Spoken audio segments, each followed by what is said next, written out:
Honorable Speaker, sir, my esteemed colleagues in the 18th Lok Sabha, I stand here on behalf of my party. Pradhan, Mr. Prime Minister, Honorable Prime Minister, I would really request you, since you've been here for the better half of 1 hour, ये भी सुनते हुए जाइए sir, डरिए मत sir, डरिए मत, 2 बार आ गए sir.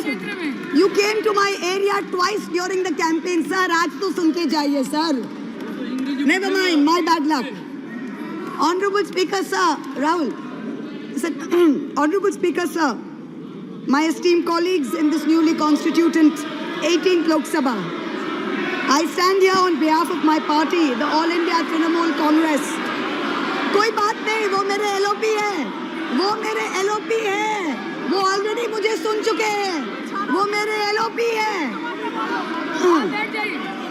Honorable Speaker, sir, my esteemed colleagues in this 18th Lok Sabha, I stand here on behalf of my party, the All India Trinamool Congress, to speak on the Honorable President's address.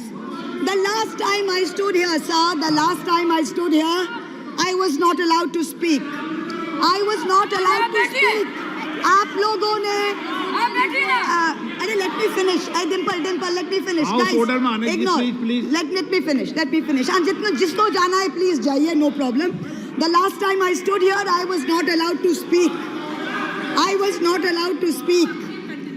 But the ruling party has paid a very heavy price for throttling the voice of one MP.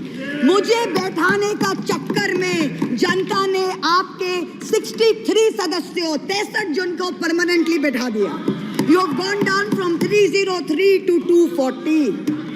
In my maiden speech in the Lok Sabha in June 2019, I spoke on the 7 signs of fascism that were taking over this country. 5 years to the date, on June 27, 2024, this House saw the unprecedented scene of the marshals welcoming the President of India, the Honorable President, with a Sengol in their hand. The Sengol is a symbol of the supreme authority of a monarch. It has no place in the temple of a constitutional democracy.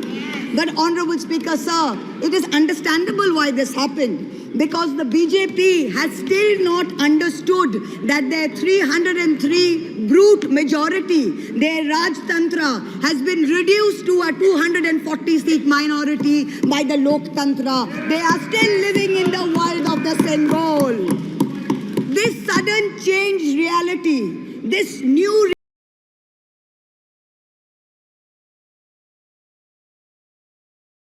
reality is yet to sink in for the treasury benches and especially for the speech writers of the Honorable President's address. The speech that the Honorable President read out, she said, the people of India have elected a stable government with a clear majority. Please do not embarrass the office of the President by using poorly edited cut and paste versions of old speeches. This is not a stable government. It depends on multiple allies with a history of U-turns. It has not got a simple majority. The BJP is 32 short of 272. It is going to be a very hard landing for the treasury benches, as was obvious today.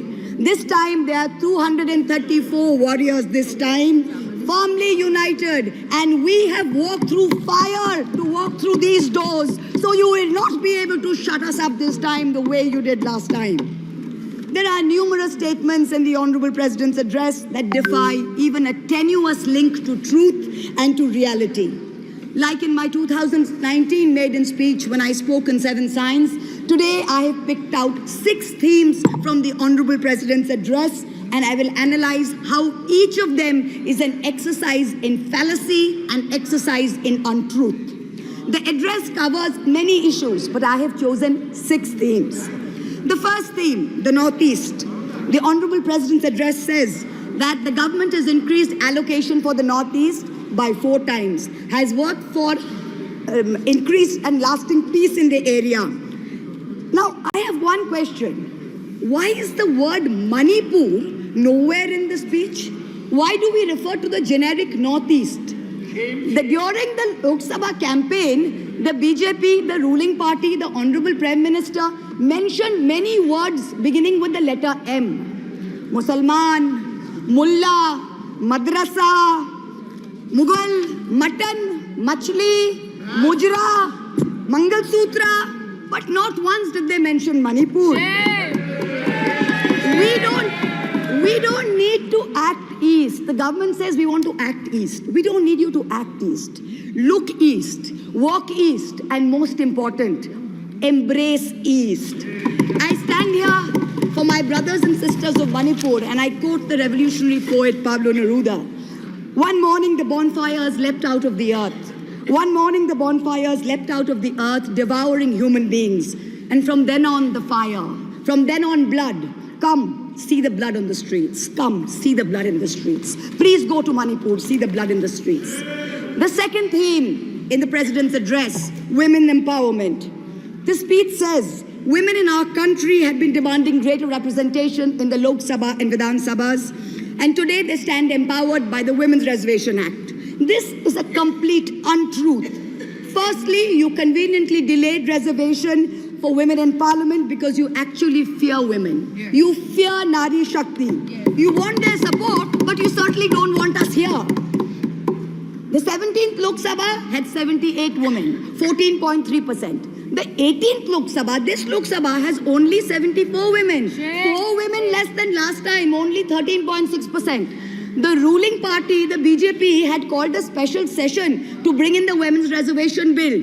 They have got a shameful 30 women MPs out of 240, only 12.5%. It is only Mamata Banerjee's Trinamool Congress that in 2019 had 37%, and even this time has got 38%. The President's address talks of a comprehensive campaign by the government to enrich and make 3 crore women Lakhpati Didis.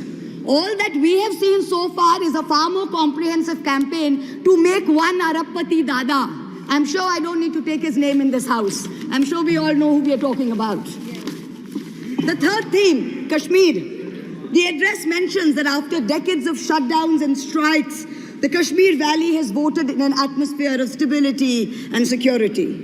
But if abrogating Section 370 was such a good idea, why did the ruling party, the BJP, not even dare to put up candidates in the 3 valley seats of Anantnag, Baramulla and Srinagar? If 370 was such a big deal and you were going to campaign on the basis of 370, you did not even dare to fight the seats. The Kashmir Valley has voted in MPs who were against your 2019 decision. You downgraded Ladakh into a union territory. You told them it was a temporary move. Today, 5 years later, the Ladakhis are still waiting. They have not got back their statehood. You have not given them a legislature. You have not included them in the 6th schedule. You have not given their demand of 2 separate seats of Leh and Kargil. As a result, in the current Lok Sabha, the Ladakhis have relegated you to 3rd position in the Lok Sabha. You lost it.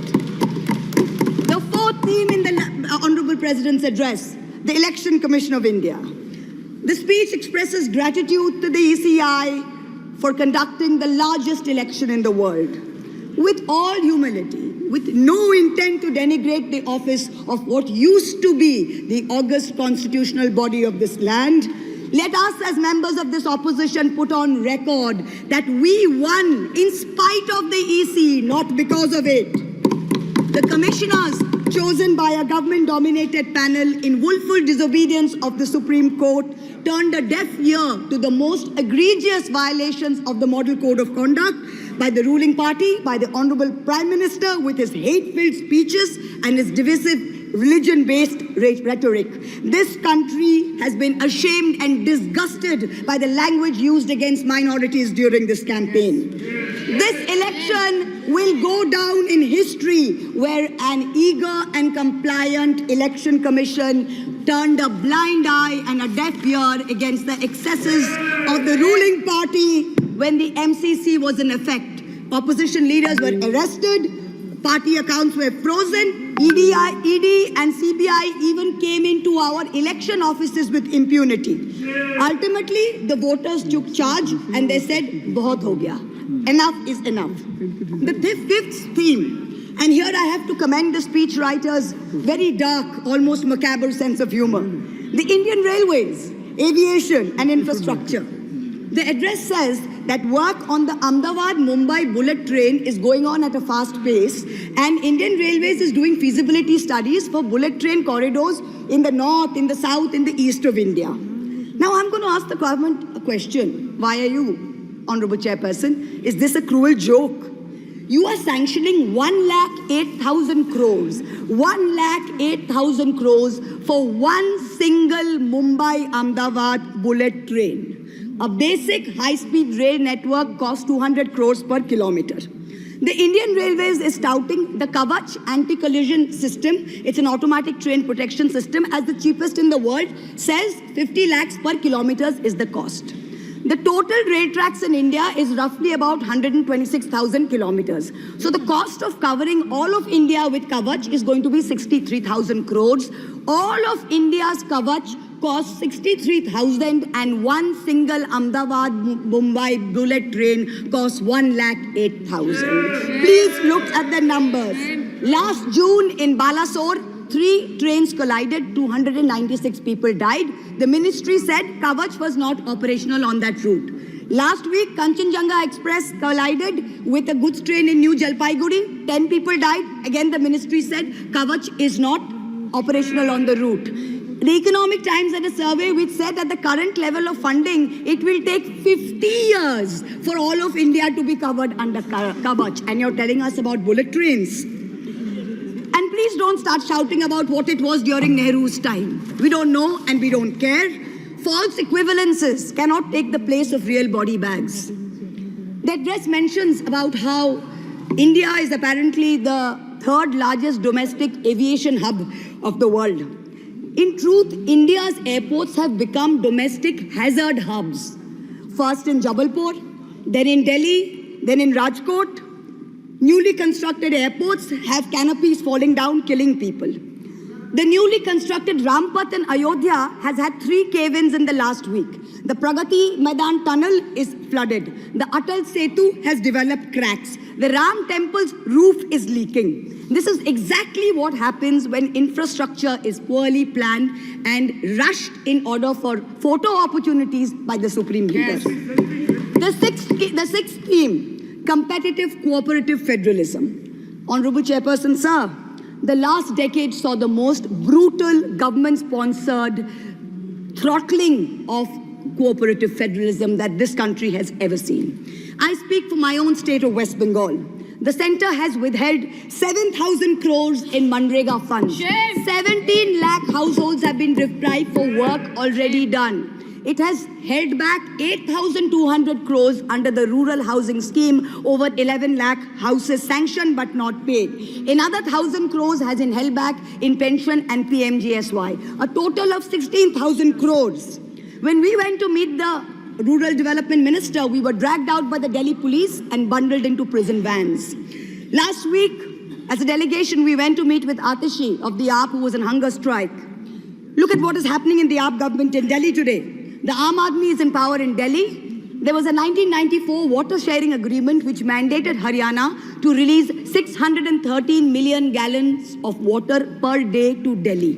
Haryana is run by the BJP government, and they have reneged on this agreement. They are releasing 100 million gallons less per day, as a result of which 28 lakh people in Delhi are having to go without water per day. This government's competitive cooperative federalism seems to be an exercise in how to compete on how to choke opposition-run states. भैया हमको बैठाना आप पे बहुत भारी पड़ा, हमको मत बिठाइए, बहुत भारी पड़ा आप पे, बहुत भारी पड़ा. The government spent the past 5 years. Honorable member, kindly address to the chair. The government spent the first 5 years in almost perfecting an elected autocracy. And by the end of 2023, this government had reached the pinnacle of their arrogance. where this parliamentary democracy was replaced by a monstrous super cult, the cult of the supreme leader, the non-biological leader born of the Paramatma, who stood in this house and proclaimed, "Ab ke baar 400 par, and ek akela kitno pe bhari pada." This was the turning point. This was the turning point when the destiny of the ruling party changed. Whether in Greek mythology, whether in Indian mythology, if you act with arrogance towards the gods, you will be punished. We have 33,000 gods in India. But in our democracy, the most supreme of them is the Gana Devata, the Lord of the people, and they have punished you. You may have formed a government again, but yours is a Pyrrhic victory. A victory which inflicts such a devastating toll on the victor that it is tantamount to a defeat. In Bengal, the supreme leader started his Vijay Sankalp Yatra on March 1st in the constituency of Arambagh. Then came to Krishnanagar, then came to Barasat, ended on May 29th in Calcutta. मेरे ऊपर तो विशेष कृपा की उन्होंने दो बार आए. The BJP lost all these seats. The Honorable Prime Minister did 23 campaign meetings in Bengal and lost in 20 seats. In Maharashtra, the Honorable Prime Minister campaigned in 18 seats. The NDA lost in 15 of them. Ek akela kitno pe bhari pada. In Punjab, he campaigned in Hoshiarpur, in Jalandhar, in Patiala, in Gurdaspur. The BJP all lost all the 4 seats. Ek akela kitno pe bhari pada. In Rajasthan, he campaigned at Banswara with the most disgraceful references to Muslims. In outright violation of the law, the EC kept quiet. Not only did the BJP lose Banswara by over 2 lakh votes, the BJP, which had won 25 on 25 in 2019 and won the state government only months ago, came down to 14 seats. Ek akela kitno pe bhari pada. 3 states, Uttar Pradesh, Maharashtra and Bengal, account for 170 seats. That is exactly 1/3 of India. The BJP won in only 54 of them. Ek akela kitna pe bhari pada. In 2019, the Prime Minister, the Honorable Prime Minister, had taunted the now leader of the opposition by saying that he must have used a microscope to find that one single seat in India where the minority were in majority. Honorable Chairperson, sir, it is so ironic that today the majority needed no microscope to turn the BJP into a minority. जहाँ भी majority है, वहीं आप ही minority बन गए. आप तो घुस-घुस के मारने वाले थे ना, इस बार तो जनता ने घुस-घुस के मार दिया. The treasury benches have always claimed that the opposition lacked in hard work and in merit. We are all part of a Parivarvad. We are dynasts. Whereas they are proud to be part of a meritocracy. They are proud to be part of a Modi ka parivar. How ironic is it today that 20 ministers in the union cabinet are dynasts? How ironic is it that the Honorable Prime Minister has to take to social media himself to tell people that no, it is not Modi ka parivar, it is NDA, the Nitish Naidu Dependent Alliance. In January, the Honorable Prime Minister consecrated the unfinished Ram temple in Ayodhya.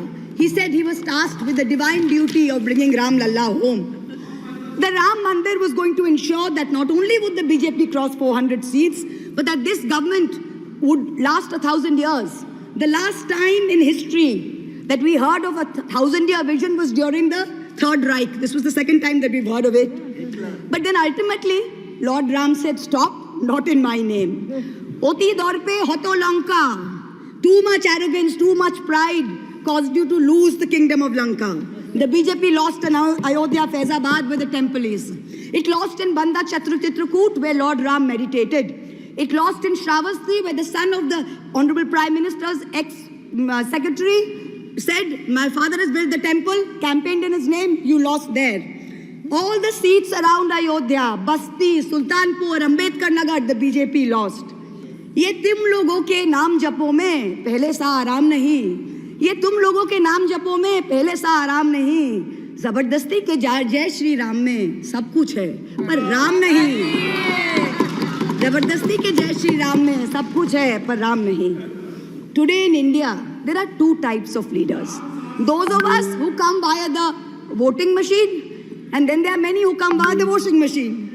There are still people who say, wait, you don't know Modi ji. Wait 6 months and see. The BJP will get 300 members. To them I say, no, this will not happen this time. Because every potential turncoat will have to choose between temporary greed or fear and between permanently becoming politically irrelevant. So you can offer you can accept a temporary offer of a ministry, you can accept a temporary settlement of an existing trumped-up CBI or ED case, and you can switch parties. But when you go back to the electorate will punish you. Most turncoats have been punished by the electorate. Also this time, India has very large, solid block components. The Congress has 100 seats.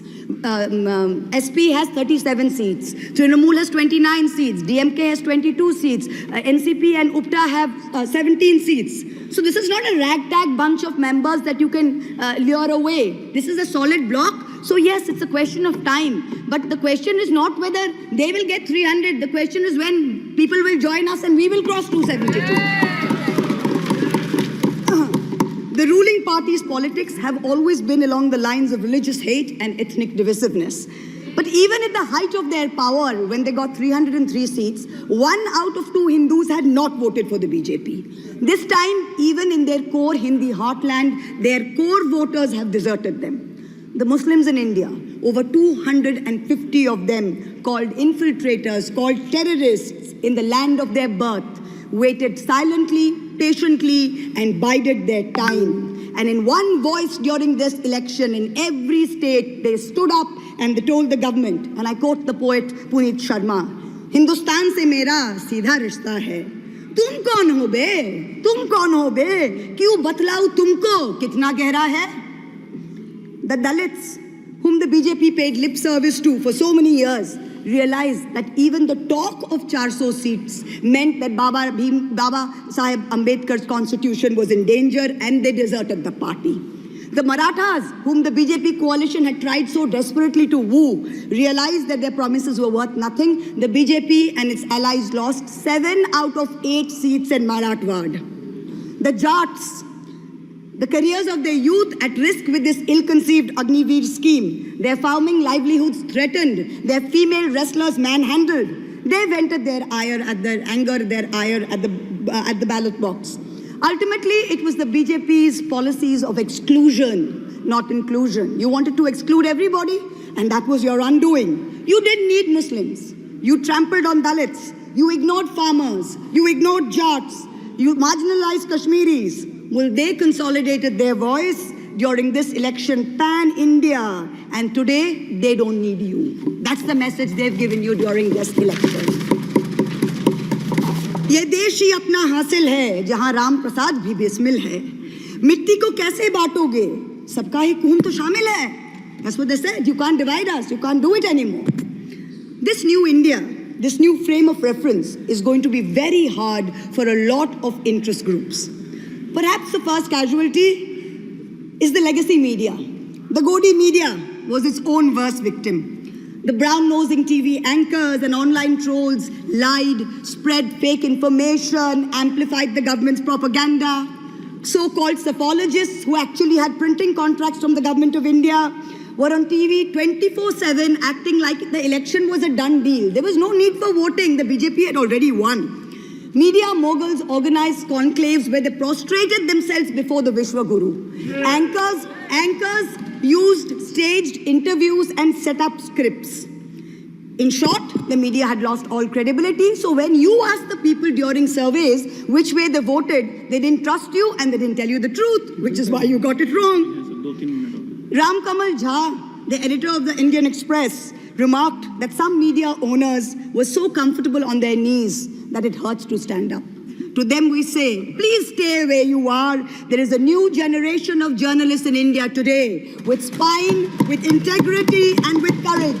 A media you have done your best to silence with fake cases and attempts and censorship, but they have survived and they will thrive in the digital space. I will also touch upon another pillar in our democracy, the judiciary.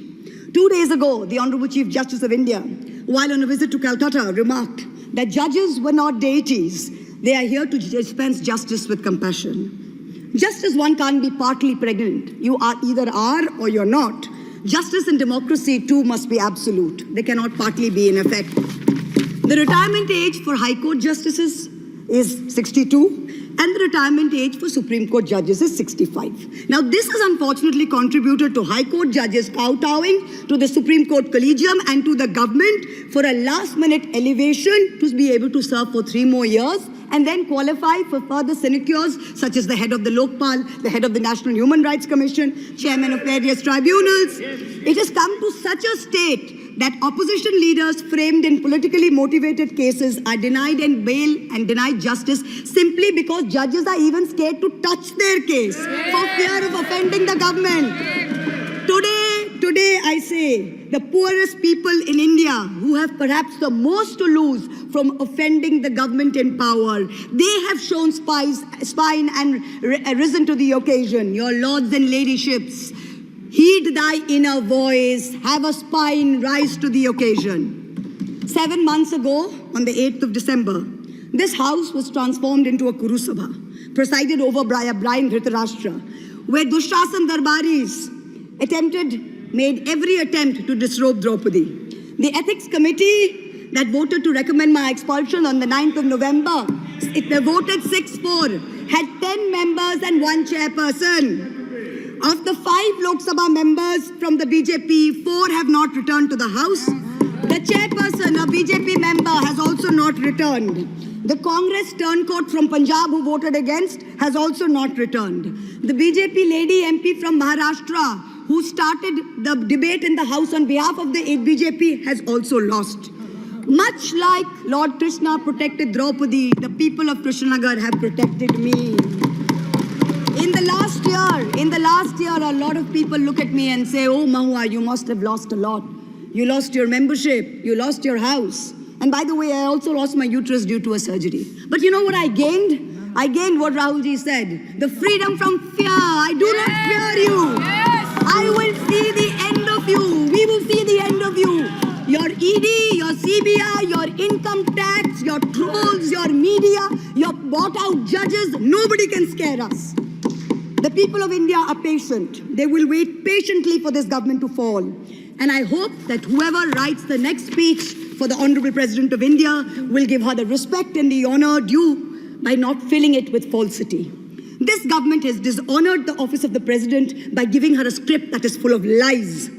We wait, and the people of India wait, for the restoration of her honor and for the honor of her august office. It is in this hope that I bow my head to the holiest of our books in its 75th year of adoption. Hail the Constitution, Joy Sangvidhan. Thank you.